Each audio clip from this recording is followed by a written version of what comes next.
sound and reduced its medium to waves of air. When the string of a lute is struck, it conveys a movement to a similar string of the same tone on another lute, as one may convince oneself by placing a straw on the string similar to the one struck. He had his own notion of a telephone.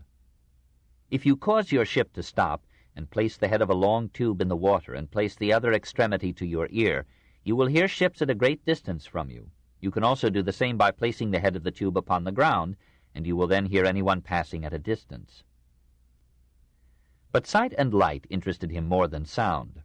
He marveled at the eye. Who would believe that so small a space could contain the images of all the universe? And he wondered even more at the power of the mind to recall an image long past.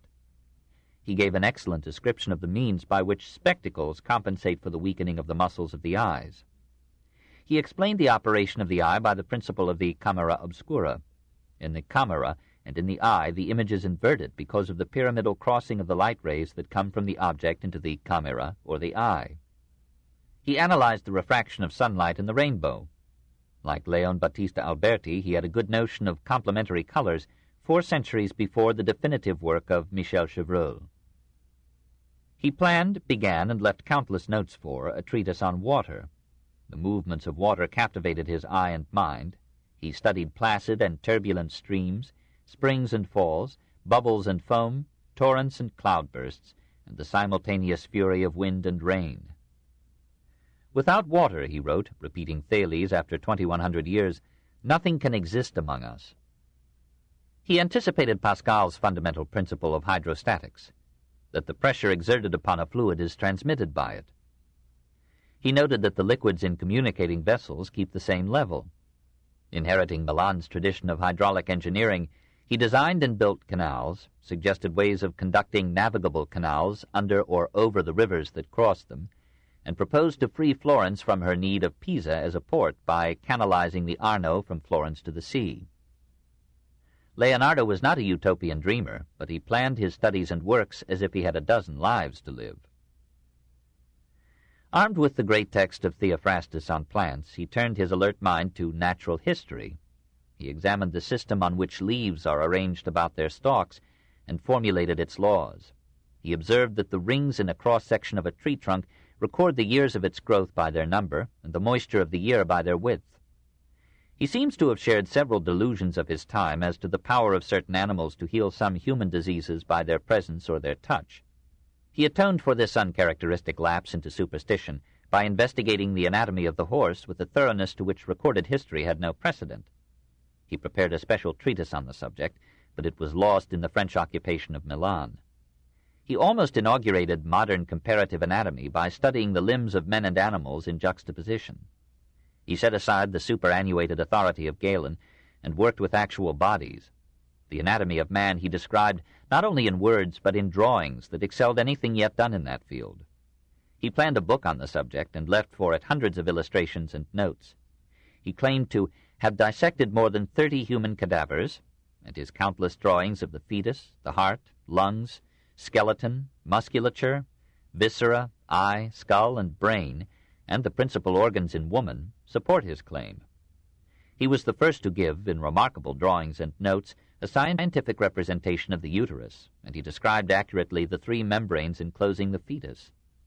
He was the first to delineate the cavity of the bone that supports the cheek, now known as the antrum of Highmore. He poured wax into the valves of the heart of a dead bull to get an exact impression of the chambers.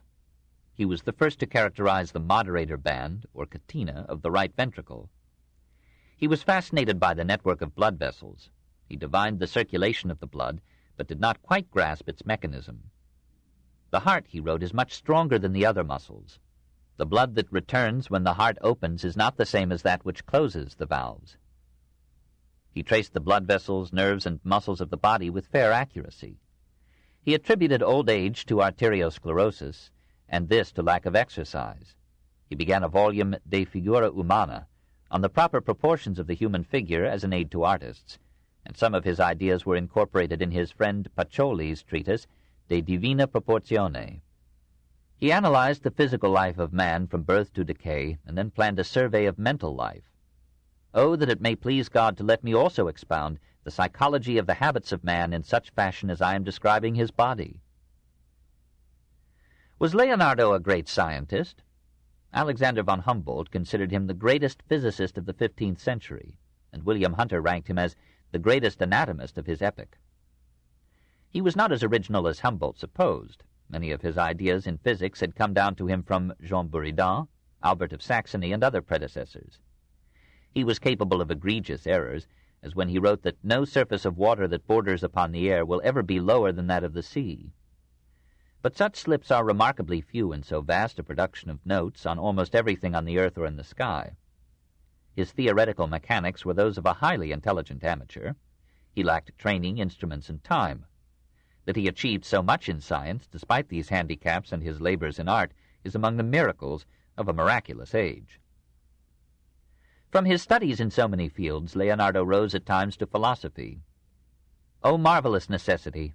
Thou with supreme reason constrainest all effects to be the direct result of their causes, and by a supreme and irrevocable law every natural action obeys thee by the shortest possible process. This has all the proud ring of 19th century science, and suggests that Leonardo had shed some theology. Vasari, in the first edition of his Life of the Artist, wrote that he was of so heretical a cast of mind that he conformed to no religion whatever, accounting it perchance better to be a philosopher than a Christian. But Vasari omitted this passage in later editions. Like many Christians of the time, Leonardo took a fling now and then at the clergy. He called them Pharisees, accused them of deceiving the simple with bogus miracles, and smiled at the false coin of celestial promissory notes which they exchanged for the coinage of this world. On one Good Friday he wrote, "Today all the world is in mourning because one man died in the Orient." He seems to have thought that dead saints were incapable of hearing the prayers addressed to them. I could wish that I had such power of language as should avail me to censure those who would extol the worship of men above that of the sun. Those who have wished to worship men as gods have made a very grave error. He took more liberties with Christian iconography than any other Renaissance artist. He suppressed halos, put the Virgin across her mother's knee, and made the infant Jesus try to bestride the symbolic lamb. He saw mind in matter and believed in a spiritual soul, but apparently thought that the soul could act only through matter, and only in harmony with invariable laws. He wrote that the soul can never be corrupted with the corruption of the body, but he added that death destroys memory as well as life, and without the body the soul can neither act nor feel. He addressed the deity with humility and fervor in some passages, but at other times he identified God with nature, natural law, and necessity. A mystic pantheism was his religion until his final years. 8. In France, 1516 to 1519. Arrived in France, Leonardo, 64 and ill, was established with his faithful companion Francesco Melzi, 24, in a pretty house at Cloux, between the town and chateau of Amboise on the Loire, then the frequent residence of the king. His contract with Francis I designated him as painter, engineer, and architect of the king and state mechanician, at an annual salary of 700 crowns, or $8,750. Francis was generous and appreciated genius even in its decline. He enjoyed conversation with Leonardo, and affirmed, reported Cellini, that never had any man come into the world who knew so much as Leonardo, and that not only in sculpture, painting, and architecture, for in addition he was a great philosopher. Leonardo's anatomical drawings amazed the physicians at the French court. For a time he labored manfully to earn his salary. He arranged masks and pageants for royal displays, worked on plans to bind the Loire and the Saône with canals and to drain the marshes of Sologne, and may have shared in designing parts of the Loire Chateau. Some evidence links his name with the jewel loveliness of Chambord. Probably he did little painting after 1517, for in that year he suffered a paralytic stroke that immobilized his right side. He painted with his left hand, but needed both hands for careful work. He was now a wrinkled wreck of the youth whose repute for beauty of body and face came down to Vasari across half a century. His once proud self-confidence faded, his serenity of spirit yielded to the pains of decay, his love of life gave place to religious hope. He made a simple will, but he asked for all the services of the church at his funeral.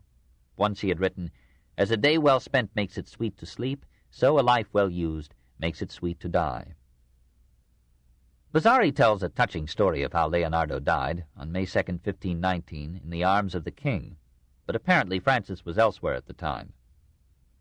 The body was buried in the cloister of the collegiate church of Saint Florentin in Amboise. Melzi wrote to Leonardo's brothers informing them of the event and added, "It would be impossible for me to express the anguish that I have suffered from this death, and while my body holds together I shall live in perpetual unhappiness, and for good reason. The loss of such a man is mourned by all, for it is not in the power of nature to create another. May Almighty God rest his soul forever." How shall we rank him, although which of us commands the variety of knowledge and skills required to judge so multiple a man? The fascination of his polymorphous mind lures us into exaggerating his actual achievement, for he was more fertile in conception than in execution. He was not the great scientist or engineer or painter or sculptor or thinker of his time. He was merely the man who was all of these together and in each field rivaled the best. There must have been men in the medical schools who knew more of anatomy than he. The most notable works of engineering in the territory of Milan had been accomplished before Leonardo came. Both Raphael and Titian left a more impressive total of fine paintings than has survived from Leonardo's brush. Michelangelo was a greater sculptor. Machiavelli and Guicciardini were profounder minds. And yet, Leonardo's studies of the horse were probably the best work done in the anatomy of that age. Lodovico and Caesar Borgia chose him from all Italy as their engineer. Nothing in the paintings of Raphael or Titian or Michelangelo equals The Last Supper. No painter has matched Leonardo in subtlety of nuance or in the delicate portrayal of feeling and thought and pensive tenderness. No statue of the time was so highly rated as Leonardo's plaster Sforza. No drawing has ever surpassed the Virgin Child in St. Anne, and nothing in Renaissance philosophy soared above Leonardo's conception of natural law. He was not the man of the Renaissance, for he was too gentle, introverted, and refined to typify an age so violent and powerful in action and speech. He was not quite the universal man, since the qualities of statesman or administrator found no place in his variety. But with all his limitations and incompletions, he was the fullest man of the Renaissance, perhaps of all time. Contemplating his achievement, we marvel at the distance that man has come from his origins and renew our faith in the possibilities of mankind. 9. The School of Leonardo. He left behind him at Milan a bevy of younger artists who admired him too much to be original. 4 of them, Giovanni Antonio Boltraffio, Andrea Salaino, Cesare da Sesto, and Marco Dogiono, are figured in stone at the base of the patriarchal statue of Leonardo in the Piazza della Scala in Milan. There were others, Andrea Solari, Gaudenzio Ferrari, Bernardino de Conti, Francesco Melzi. All had worked in Leonardo's studio and learned to imitate his grace of line without reaching his subtlety or depth. 2 other painters acknowledged him as their teacher, though we are not sure that they knew him in the flesh. Giovanni Antonio Bazzi, who allowed himself to come down in history under the name of Sodoma, may have met him in Milan or Rome. Bernardino Luini exalted sentiment, but with an engaging straightforwardness that charms away reproach. He chose as his repeated subject the Madonna and her child. Perhaps he rightly saw in this most hackneyed of all pictorial themes the supreme embodiment of life as a stream of births, of love as surmounting death, and of womanly beauty that is never mature except in motherhood. More than any other follower of Leonardo, he caught the master's effeminate delicacy and the tenderness, not the mystery, of the Leonardesque smile. The Holy Family in the Ambrosiana at Milan is a delectable variation on the master's Virgin Child in St. Anne, and the Sposalizio at Serona has all the grace of Correggio. He seems never to have doubted, as Leonardo did, the touching story of the peasant maid who bore a god. He softened the lines and colors of his paintings with a simple piety that Leonardo could hardly feel or represent. And the unwilling skeptic who can still respect a lovely and inspiring myth will pause longer in the Louvre before Luini's Sleep of the Infant Jesus and Adoration of the Magi than before Leonardo's St. John, and will find in them a profounder satisfaction and truth. With these elegant epigoni, the great age of Milan died away. The architects, painters, sculptors, and poets that had made Lodovico's court surpassingly brilliant had seldom been natives of the city, and many of them sought other pastures when the gentle despot fell. No outstanding talent rose in the ensuing chaos and servitude to take their place. And a generation later, the castle and the cathedral were the sole reminders that for a magnificent decade, the last of the 15th century, Milan had led the pageant of Italy. Chapter 8. Tuscany and Umbria. 1. Piero della Francesca. If now we cross back into Tuscany, we find that Florence, like another Paris, absorbed the talents of her dependencies and left only here and there among them a figure that bids us pause in our pilgrimage. Luca bought a charter of autonomy from the Emperor Charles IV in 1369 and managed to remain a free city till Napoleon. The Lucchesi were probably proud of their 11th century cathedral. They kept it in form with repeated restorations and made it a veritable museum of art. There eye and soul may still feast on the lovely stalls from 1452 and stained glass from 1485 of the choir, on a noble tomb by Jacopo della Quercia from 1406, on one of Fra Bartolomeo's profoundest pictures, Madonna with St. Stephen and St. John the Baptist from 1509, and on one handsome work after another by Luca's own son, Matteo Civitali. Pistoia preferred Florence to freedom. The conflict of whites and blacks so disordered the city that the government appealed to the Florentine signory to take over its management in 1306. Thereafter, Pistoia received its art as well as its laws from Florence. For the Ospedale del Ceppo, named from the hollow stump into which one might drop contributions for the hospital, Giovanni della Robbia and some aides designed, from 1514 to 1525, a frieze of gleaming terracotta reliefs of the 7 works of mercy, clothing the naked, feeding the hungry, nursing the sick, visiting prisons, receiving strangers, burying the dead, and comforting the bereaved. Here religion was at its best. Pisa, once so rich that it could transform mountains of marble into a cathedral, baptistry, and leaning tower, had owed its wealth to its strategic position at the mouth of the Arno. For that reason, Florence beat it into subjection in 1405. Pisa never reconciled itself to this servitude. It rebelled again and again. In 1431, the Florentine signory expelled from Pisa all males capable of bearing arms, and kept their women and children as hostages for their good behavior.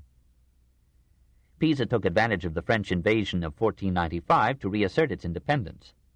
For 14 years it fought off the Florentine mercenaries. Finally, after a fanatically heroic resistance, it succumbed. Many leading families, choosing exile rather than vassalage, migrated to France or Switzerland, among them the Sismondi ancestors of the historian who in 1838 wrote an eloquent account of these events in his History of the Italian Republics. Florence tried to atone for her despotism by financing the University of Pisa and sending her artists to adorn the cathedral and the Campo Santo. But not even the famous frescoes of Benozzo Gozzoli in that holy field of the dead could comfort a city geologically doomed to decay.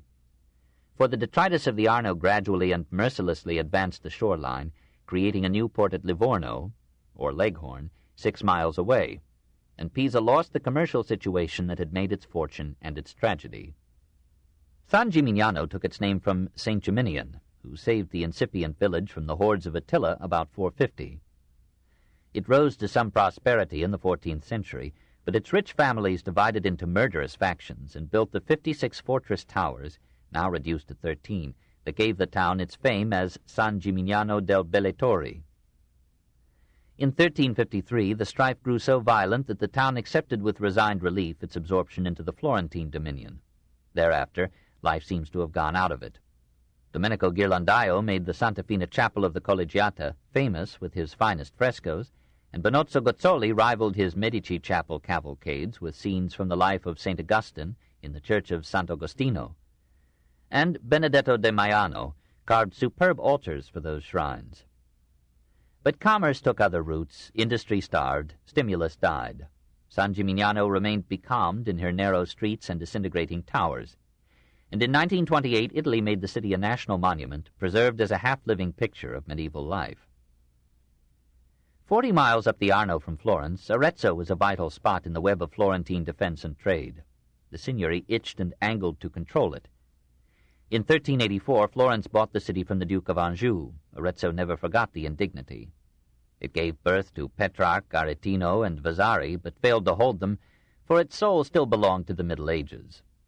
Luca Spinello, also called Aretino, went from Arezzo to paint in the Campo Santo at Pisa lively frescoes stirring with the shock of battle, these from 1390 to 1392, but also portraying Christ and Mary and the saints with an intense and moving piety. If we wish to believe Vasari, Luca portrayed Satan so repulsively that the devil appeared to him in a dream and reprimanded him with such violence that Luca died of fright, at 92. Northeast of Arezzo, on the upper Tiber, the town of Borgo San Sepolcro seemed too small to have and to hold an artist of high rank. Piero di Benedetto was called della Francesca, after his mother, for she, left pregnant with him after his father's death, reared him lovingly and guided and aided him to an education in mathematics and art. Though we know that he was born in the town of the Holy Sepulchre, the earliest notice of him places him in Florence in 1439. That was the year in which Cosimo brought the Council of Ferrara to Florence. Presumably Piero saw the gorgeous costumes of the Byzantine prelates and princes who had come to negotiate the reunion of the Greek with the Roman Church. We may more confidently presume that he studied the frescoes of Masaccio in the Brancacci Chapel. This was routine for any art student in Florence. The dignity, power, and resolute perspective of Masaccio mingled in Piero's art with the picturesque grandeur and majestic beards of the Eastern potentates. When he returned to Borgo in 1442, Piero was elected, aged 36, to the town council. 3 years later, he received his first recorded commission, to paint a Madonna della Misericordia for the Church of San Francesco. It is still preserved in the Palazzo Comunale, a strange assemblage of somber saints, a semi-Chinese virgin enfolding 8 praying figures in the robe of her mercy, a stiff Archangel Gabriel making a very formal announcement of her motherhood to Mary, an almost peasant Christ in a grimly realistic crucifixion, and vivid forms of the Mater Dolorosa and the Apostle John. This is half-primitive painting, but powerful. No pretty sentiment, no delicate decoration, no idealized refinement of the tragic tale, but bodies soiled and consumed with the struggle of life, and yet rising to nobility in the silence of their suffering, their prayers, and their forgiveness. His fame now spread through Italy, and Piero was in demand. At Ferrara, possibly in 1449, he painted murals in the ducal palace. Rogier van der Weyden was then court painter there. Probably Piero learned from him something of the new technique of painting with pigments mixed in oil. At Rimini in 1451, he pictured Sigismondo Malatesta, tyrant, murderer, and patron of art, in an attitude of pious prayer, redeemed by the presence of 2 magnificent dogs. In Arezzo, at intervals between 1452 and 1464, Piero painted for the Church of San Francesco a series of frescoes that marked the zenith of his art. They told mainly the story of the True Cross, culminating in its capture by Khosru II and its recovery and restoration to Jerusalem by the Emperor Heraclius. But they found place also for such episodes as the death of Adam, the Queen of Sheba's visit to Solomon, and the victory of Constantine over Maxentius at the Milvian Bridge. The emaciated figure of the dying Adam, the worn face and drooping breasts of Eve, the powerful bodies of their sons and their almost equally virile daughters, the flowing majesty of the Queen of Sheba's retinue, the profound and disillusioned face of Solomon, the startling incidents of light in the dream of Constantine, the fascinating turmoil of men and horses in the victory of Heraclius. These are among the most impressive frescoes of the Renaissance. Probably in the interludes of this major effort, Piero painted an altarpiece at Perugia and some murals in the Vatican, later whitewashed to make more space for Raphael's conquering brush. At Urbino in 1469 he produced his most famous picture, the arresting profile of Duke Federigo da Montefeltro. Federigo's nose had been broken and his right cheek scarred in a tournament. Piero showed the left side, intact but hilly with moles, and portrayed the crooked nose with dauntless realism. He made the firm lips and half-closed eyes and sober face reveal the administrator, the stoic, the man who has plumbed the shallowness of wealth and power.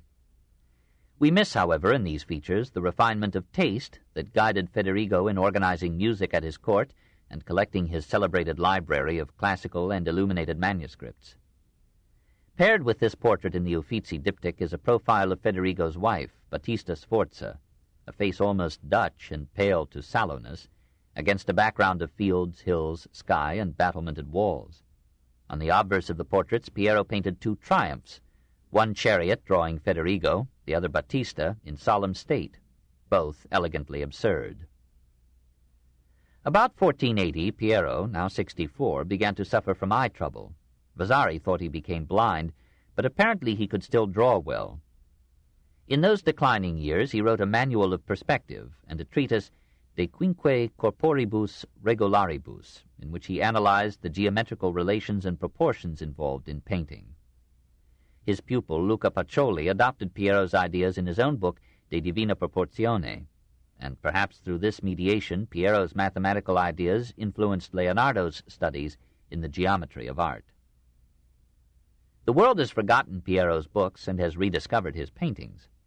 When we place him in time and note that his work was completed when Leonardo's had just begun, we must assign him a rank with the leading Italian painters of the 15th century. His figures seem crude, their faces coarse, many seem cast in a Flemish mold.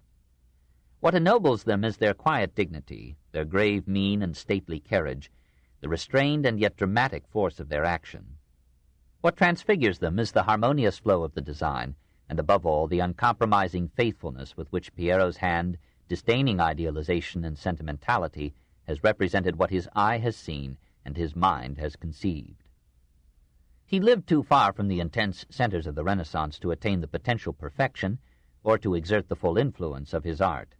Nevertheless, he numbered Signorelli among his pupils and shared in forming Luca's style. It was Raphael's father who invited Piero to Urbino, and though this was 14 years before Raphael's birth, that blessed youth must have seen and studied the paintings left by Piero there and in Perugia.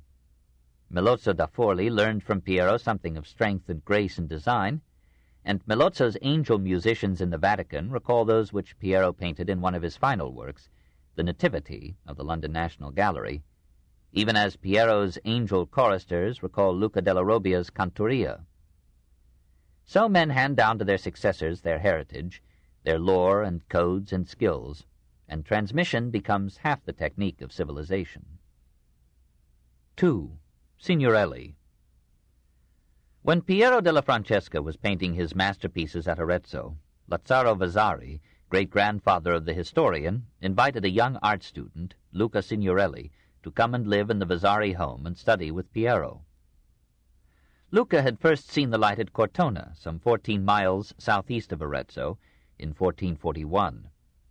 He was only 11 when Piero came, but he was 24 when Piero finished. In the interval, the youth, taking with passion to the painter's art, learned from Piero to draw the nude body with merciless veracity, with a stern rigor that went back to his teacher, and a masculine force that pointed forward to Michelangelo.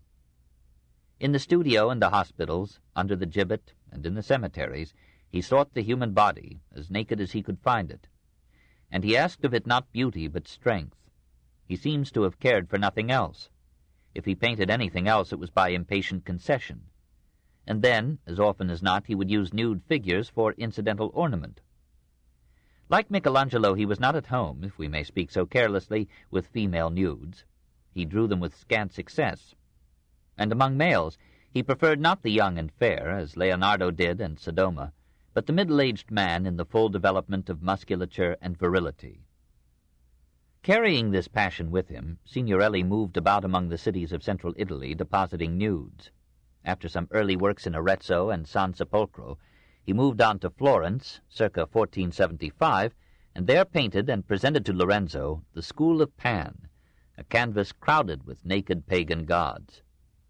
Probably for Lorenzo he painted the Virgin and Child, now in the Uffizi. The Virgin, ample but beautiful, the background largely composed of naked men. Here Michelangelo would find a hint for his Doni Holy Family. And yet this carnal pagan could paint piously. The Virgin in his Uffizi Holy Family is one of the fairest figures in Renaissance art. At the behest of Pope Sixtus IV, he went to Loreto, circa 1479, and adorned the sanctuary of Santa Maria with excellent frescoes of the evangelists and other saints. 3 years later we find him in Rome, contributing to the Sistine Chapel a scene from the life of Moses, admirable in its male figures, ungainly in its women. Called to Perugia in 1484, he painted some minor frescoes in the cathedral. Thenceforth he seems to have made Cortona his home, producing pictures there for delivery elsewhere, and leaving it chiefly for major assignments in Siena, Orvieto, and Rome. In the cloister of the monastery of Monte Oliveto at Chiusuri, near Siena, he depicted scenes from the life of St. Benedict. For the church of Sant'Agostino in Siena, he completed an altarpiece which was ranked among his best works. Only the wings remain. For the palace of the Sienese dictator, Pandolfo Petrucci, he painted episodes from classic history or legend. Then he passed on to Orvieto for his culminating achievement.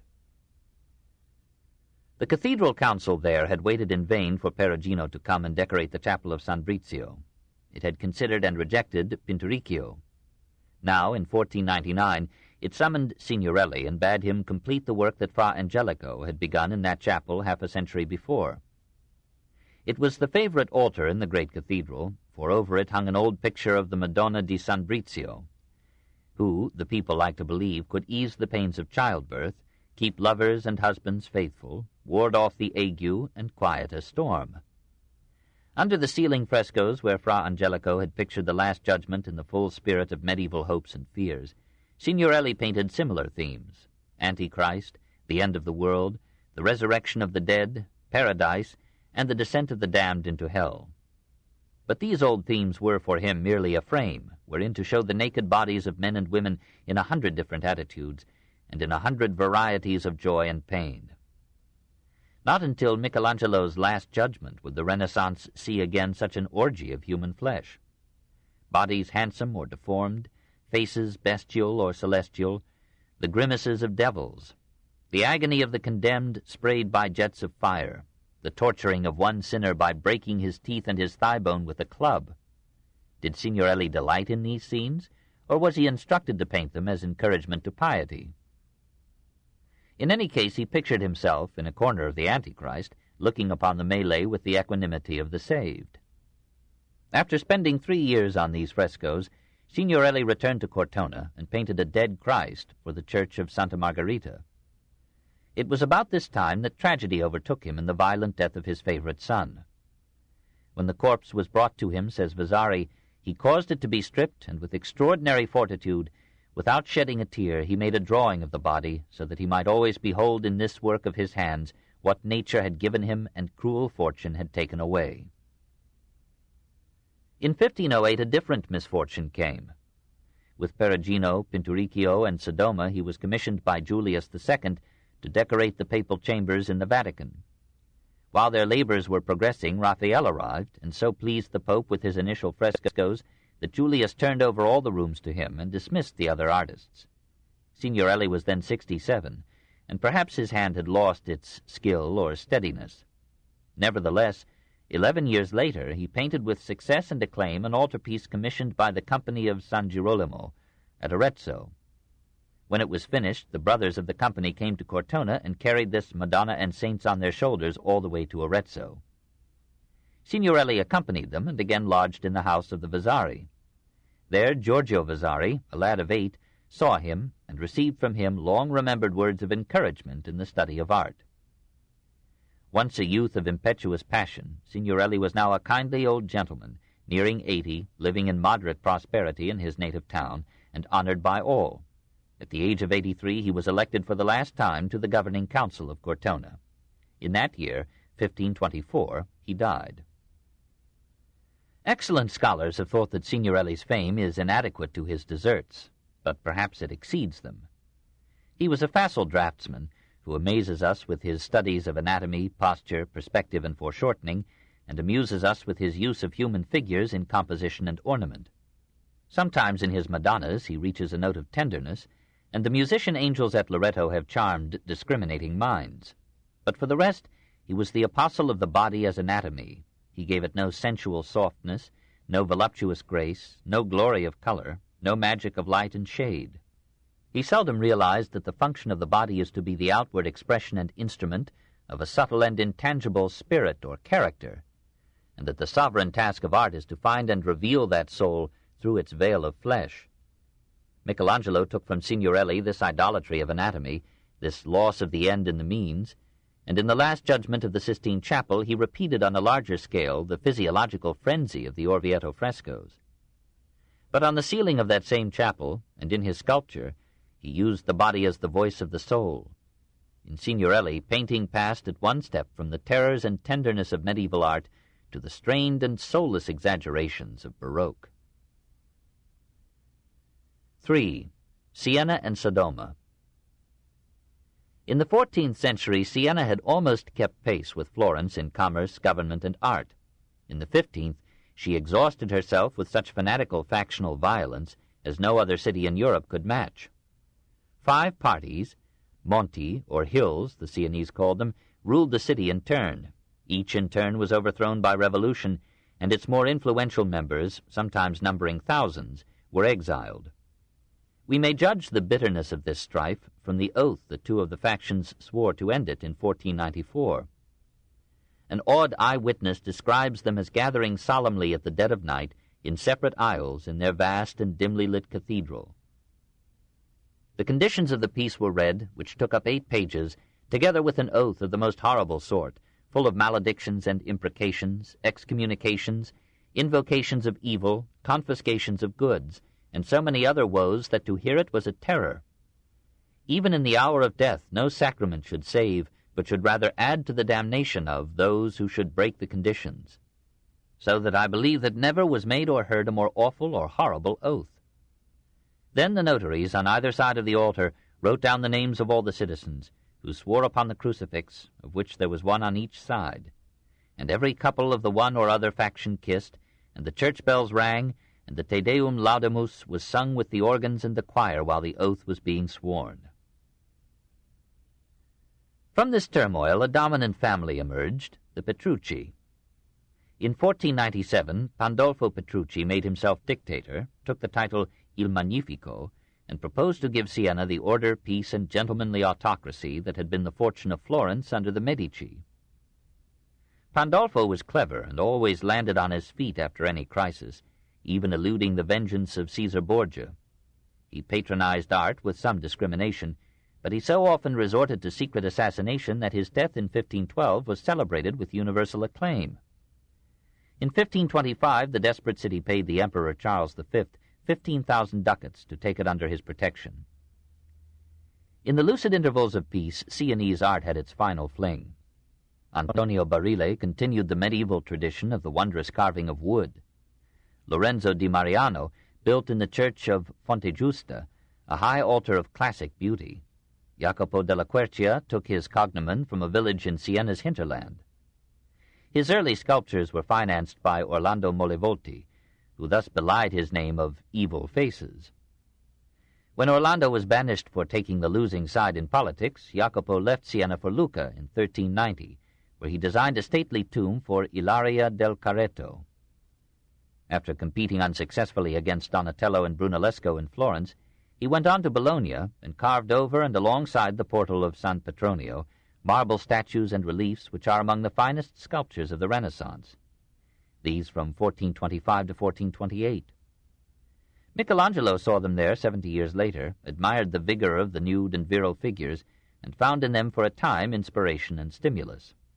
Returning to Siena, Jacopo spent much of the next 10 years on his masterpiece, the Fonte Gaia. On the base of this gay fountain he cut in marble a relief of the Virgin as the official sovereign of the city. Around her he represented the 7 cardinal virtues. For good measure he added scenes from the Old Testament and filled the surviving spaces with children and animals, all with a power of conception and execution that presaged Michelangelo. For this work Siena renamed him Jacopo della Fonte and paid him 2,200 crowns, or possibly around $55,000. He died at 64, exhausted by his art and mourned by the citizens. Through most of the 14th and 15th centuries, the proud city engaged 100 artists of any provenance to make its cathedral the architectural jewel of Italy. From 1413 to 1423, Domenico del Coro, a master of intarsia, was superintendent of the cathedral work. He and Matteo di Giovanni and Domenico Beccafumi and Pinturicchio and many others inlaid the floor of the great shrine with marble marquetry picturing episodes from Scripture, and making this the most remarkable church pavement in the world. Antonio Federighi carved for the cathedral 2 handsome baptismal fonts, and Lorenzo Vecchietta cast for it a dazzling tabernacle in bronze. Sano di Matteo raised the Loggia della Mercanzia in the Campo from 1417 to 1438, and Vecchietta and Federighi faced its pillars with harmonious statuary. The 14th century saw a dozen famous palaces take form: the Salimbene, the Buonsignori, the Saracini, the Grottanelli, and about 1470 Bernardo Rossellino supplied plans for the Florentine-style palace of the Piccolomini family. Andrea Bregno designed for the Piccolomini an altar in the cathedral in 1481, and Cardinal Francesco Piccolomini built, as an adjunct to the Duomo, a library in 1495 to house the books and manuscripts bequeathed to him by his uncle, Pius II. Lorenzo di Mariano gave the library one of the handsomest portals in Italy, and Pinturicchio and his aides, from 1503 to 1508, painted on the walls, within superb architectural frames, delightful frescoes picturing scenes in the life of the scholar Pope. Siena in the 15th century was rich in painters of secondary excellence. Taddeo Bartoli, Domenico di Bartolo, Lorenzo di Pietro, called Vecchietta, Stefano di Giovanni, called Sassetta, Sani di Pietro, Matteo di Giovanni, Francesco di Giorgio, all continued the strong religious tradition of Sienese art, painting devout themes and somber saints, often in stiff and cramping polyptychs, as if resolved to prolong the Middle Ages forever. Sassetta, recently restored to fame by a passing whim of critical opinion, painted in simple line and color a charming procession of magi and attendants, moving sedately through mountain passes to the crib of Christ. He described in a graceful triptych the birth of the Virgin, celebrated the wedding of St. Francis to poverty, and died in 1450, stabbed through and through by the sharp southwest wind.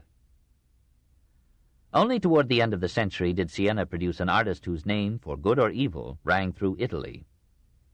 His real name was Giovanni Antonio Bazzi, but his ribald contemporaries rechristened him Sodoma because he was so candid a catamite. He accepted the cognomen with good humor as a title that many deserved but failed to obtain. Born at Vercelli in 1477, he moved to Milan and may have learned painting and pederasty from Leonardo. He put a Vincian smile on his Brera Madonna and copied Leonardo's Leda so well that for centuries his imitation was taken for the master's original. Migrating to Siena after Lodovico's fall, he developed a style of his own, picturing Christian subjects with a pagan joy in the human form.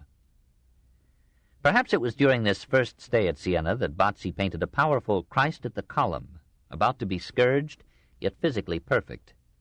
For the monks of Monte Oliveto Maggiore, he told the story of St. Benedict in a series of frescoes, some carelessly done, some so seductively beautiful that the abbot insisted, after paying Sodoma, that the nude figures should be prefaced with clothing to preserve peace of mind in the monastery.